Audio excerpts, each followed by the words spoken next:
Good morning, welcome to business breakfast show. Budget day ఇవాళ ఈ ఉదయం 11 గంటలకు ఆర్థిక మంత్రి ప్రణబ్ ముఖర్జీ పార్లమెంట్లో తన బడ్జెట్ 2010ను సమర్పిస్తారు. ప్రస్తుతానికి గ్లోబల్ క్యూస్ అయితే సబ్జ్యూడ్గా ఉన్నాయి, న్యూట్రల్గా ఉన్నాయని చెప్పుకోవచ్చు. కొన్ని మార్కెట్స్ పాజిటివ్లో, కొన్ని మార్కెట్స్ స్వల్ప నష్టాల్లో లేదా ఫ్లాట్ ట్రెండ్ కనిపిస్తోంది. సో ఓవరాల్గా గ్లోబల్ క్యూస్ కంటే ప్రస్తుతం మార్కెట్స్ బడ్జెట్ పైనే దృష్టి ఎక్కువగా కేంద్రీకరించే అవకాశాలు కనిపిస్తున్నాయి. చాలా సంవత్సరాల తర్వాత మార్కెట్స్ బడ్జెట్కి ముందు ఇంత సబ్జ్యూడ్గా ఉండడం మనం గమనిస్తున్నాం. చాలా లో ఎక్స్పెక్టేషన్స్తో మార్కెట్స్ ఉన్నాయి. మేబీ బడ్జెట్లో నెగిటివ్ సర్ప్రైజ్ ఏవి లేకపోతే మాత్రం మార్కెట్ డెఫినెట్గా బడ్జెట్ తర్వాత ర్యాలీ అయ్యే అవకాశాలు కనిపిస్తున్నాయి. సో నిన్నటి ట్రెండ్ మనం గమనిస్తే చాలా ఫ్లాట్గా ముగిసింది. అడ్వాన్స్ డిక్లైన్స్ 1:1 నిష్పత్తిలో టైట్గా ఉన్నాయి. పెద్దగా ఎక్కువ అడ్వాన్సెస్ లేకుండా, ఎక్కువ డిక్లైన్స్ లేకుండా ఉన్నాయి. ఐటీ, ఆటోమొబైల్ లాంటి స్టాక్స్లో కొద్దిగా మనం ప్రాఫిట్స్ గమనించాం. అలాగే ఎల్ఎన్టీ లాంటి స్టాక్స్ ప్రాఫిట్స్తో క్లోజ్ అయ్యాయి. అలాగే నిన్ననే లిస్ట్ అయిన హ్యాత్వే కేబుల్ ఐపీఓ ఇన్వెస్టర్స్ను డిసప్పాయింట్ చేసింది లిస్టింగ్ రోజు. ఇంతకుముందు డీబీ రియాలిటీ, ఎంబీ పాలియాన్స్ లాంటి కంపెనీస్ లిస్టింగ్ రోజు కూడా ఇదే పరిస్థితి మనం గమనించాం. సో కొన్ని స్టాక్స్ మాత్రం బడ్జెట్ ఎక్స్పెక్టేషన్స్తో, footwear stocks for example Bata India, అలాగే లిబర్టీ షూస్, మిర్జా ఇంటర్నేషనల్, ఇటువంటి స్టాక్స్ మాత్రం లాభపడ్డాయి. సో లాస్ట్ ఇయర్తో పోలిస్తే ఈసారి బడ్జెట్ కొంత కంఫర్టబుల్ పొజిషన్ మనకు కనిపిస్తుంది.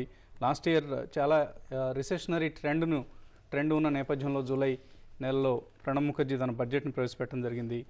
సో ఆ బడ్జెట్లో మనం కొన్ని కఠిన నిర్ణయాలు ఉంటాయనుకున్నాం, కానీ అప్పటి బడ్జెట్ కూడా ఇమ్మీడియట్గా నెగిటివ్గా రియాక్ట్ అయినా కూడా తర్వాత రోజుల్లో మనం మార్కెట్ భారీగా పెరగడం గమనించాం. ఇన్ఫ్యాక్ట్ లాస్ట్ 2 ఇయర్స్లో హైయెస్ట్ రిటర్న్స్ను మనం లాస్ట్ ఇయర్ గమనించడం జరిగింది. ఈసారి బడ్జెట్కి సంబంధించి మార్కెట్లో ఉన్న కొన్ని ఎక్స్పెక్టేషన్స్ను ఒకసారి గమనిస్తే, జిఎస్టీ, గూడ్స్ అండ్ సర్వీసెస్ ట్యాక్స్కి సంబంధించిన ఒక రోడ్ మ్యాప్ను ఆర్థిక మంత్రి ప్రకటిస్తారని అంచనా ఉంది. అలాగే డిస్ఇన్వెస్ట్మెంట్ రోడ్ మ్యాప్ను కూడా ఆర్థిక మంత్రి ప్రకటించే అవకాశం ఉంది. అంటే ఎగ్జాక్ట్ అమౌంట్ కాకపోయినా కూడా ఏ కంపెనీల్లో డిస్ఇన్వెస్ట్మెంట్ చేయదలుచుకుంది, ఇతర అంశాలను ఆయన ప్రకటించే అవకాశం ఉంది. అలాగే గవర్నమెంట్ స్పెండింగ్ను, వ్యయ నియంత్రణకు ఎటువంటి ప్రాధాన్యం ఇస్తారనే అంశాన్ని కూడా మార్కెట్స్ చాలా కీలకంగా గమనిస్తున్నాయి. ఆయిల్ అండ్ ఫెర్టిలైజర్ సబ్సిడీస్లో కొంత తగ్గింపు ఉంటుంది అన్న ఒక అంచనా ఉంది. అలాగే కిరీట్ పారిక్ కమిటీ రికమెండేషన్స్ ప్రకారం ఆయిల్ ప్రైసెస్ డీరెగ్యులేట్ చేస్తారా అన్న అంశాన్ని కూడా మార్కెట్స్ చాలా నిశ్చితంగా పరిశీలిస్తున్నాయి. అలాగే stimulus roll back, excise duty ఏ మేరకు పెంచుతారు, 2% పెంచుతారా, 4% పెంచుతారా, లేదా యథాతథంగా ఉంచుతారా, ఇది కూడా మార్కెట్ కొంత సస్పెన్స్ నెలకొని ఉన్న అంశం మార్కెట్ దృష్ట్యా. అలాగే సర్వీస్ ట్యాక్స్ 12%కి పెంచుతారన్న అంచనా ఉంది. సర్వీస్ ట్యాక్స్లోకి మరిన్ని సేవలను సర్వీస్ ట్యాక్స్ పరిధిలోకి తీసుకొస్తారు, ట్యాక్స్ నెట్లోకి తీసుకొస్తారన్న అంచనా ఉంది. అలాగే road map for direct tax కోడ్ను కొద్ది నెలల క్రితం ప్రభుత్వం విడుదల చేసింది. ఈ డైరెక్ట్ ట్యాక్స్ కోడ్ని ఎప్పటి నుంచి అమలు చేయబోతున్నారు, ఇటువంటి నిర్ణయాలు లేదా ఈ బడ్జెట్లోనే కొన్ని సంబంధిత నిర్ణయాలు వెలువడే అవకాశం ఉందా, ఇవి కూడా బడ్జెట్కి సంబంధించిన మార్కెట్లో ఉన్న ఎక్స్పెక్టేషన్స్. సో ఈ అంశాలన్నింటినీ మార్కెట్ కీలకంగా గమనిస్తుంది. వీటిలో కొన్ని అంశాలు పాజిటివ్గా వచ్చినా కూడా, ప్రత్యేకించి స్టిమ్యులస్కి సంబంధించిన రోల్ బ్యాక్ ఏమాత్రం కొద్దిగా తక్కువగా ఉన్నా కూడా డెఫినెట్గా మార్కెట్ పాజిటివ్గా రియాక్ట్ అయ్యే అవకాశం ఉంది. లేదా కొద్దిగా ఎక్కువగా ఉంటే మాత్రం మార్కెట్ తిరిగి నెగిటివ్ రియాక్షన్ మనకు కనపడే అవకాశం ఉంది. సో ఈ అంశాలని మార్కెట్ ఓపెన్ అయిన తర్వాత బహుశా డిఫెన్సివ్ స్టాక్స్లో మీరు ఇన్వెస్టర్స్, ఎస్పెషల్లీ ట్రేడర్స్ అయితే చాలా కాషస్గా ఉండాలి. ఎందుకంటే చాలా వాలటైల్గా ఉంటుంది వాళ్ళ మార్కెట్. లాస్ట్ బడ్జెట్లో మనం గమనించాం, బడ్జెట్ ముందు మార్కెట్ సుమారుగా 100-150 పాయింట్స్ పెరిగింది Sensex.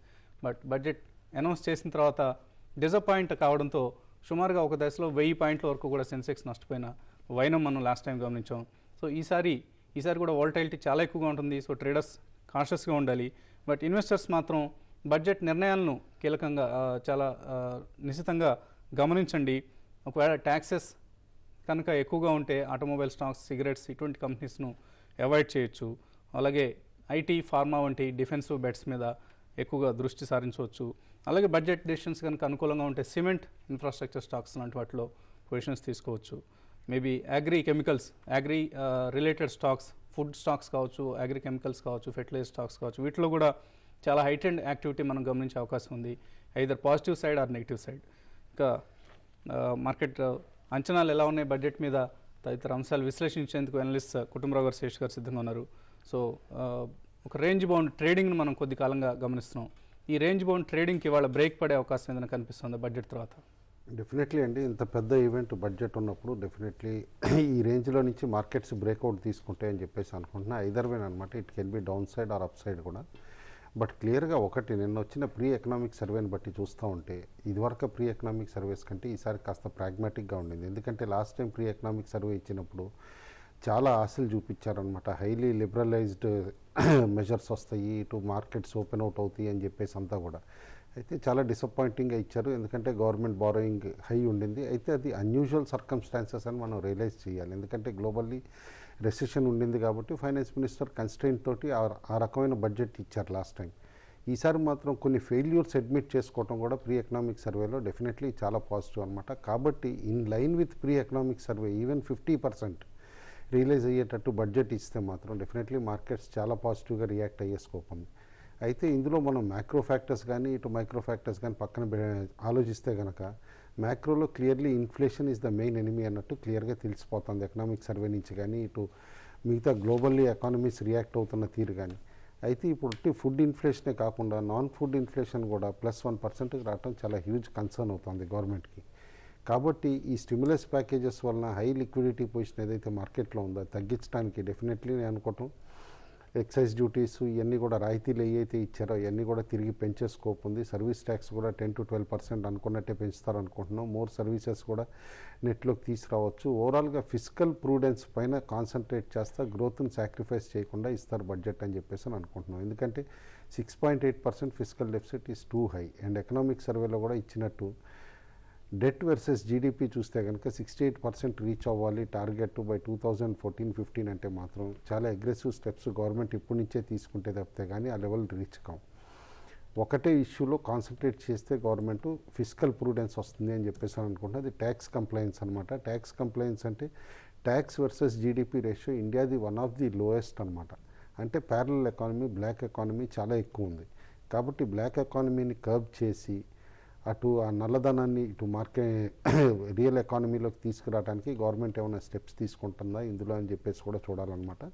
But all in all first time నేను అనుకోవటం after very long period Pranab Mukherjee గారికి ఒక ఆపర్చునిటీ కూడా వచ్చింది. పివి నరసింహారావు గారు కనుక 1991లో పాత్ బ్రేకింగ్ బడ్జెట్కి ఎట్లయితే కనుక చార్ట్అవుట్ చేశారు యాజ్ ఎ ప్రైమ్ మినిస్టర్, ఈసారి ఫైనాన్స్ మినిస్టర్గా ప్రణబ్ ముఖర్జీ గారికి ఆ ఛాన్స్ వచ్చింది. ఎందుకంటే ఫిజికల్ పొజిషన్ హైలీ టాటెడ్ పొజిషన్లో ఉంది. కాబట్టి ఫస్ట్ టైం ఒక అగ్రెసివ్ బడ్జెట్ ఇస్తే కనుక హిస్టరీలో కూడా ఒక ప్లేస్ వస్తుంది ఆయనకని చెప్పేసి అనుకున్నా. కాబట్టి వీఆర్ హోపింగ్ అట్లీస్ట్ మార్కెట్స్ అనుకున్నట్టు నెగిటివ్గా కానీ ఇటు ఫ్లాట్గా కానీ అన్ఎక్సైటెడ్ బడ్జెట్ కాకుండా it will be a very exciting budget అని అనుకుంటున్నాను.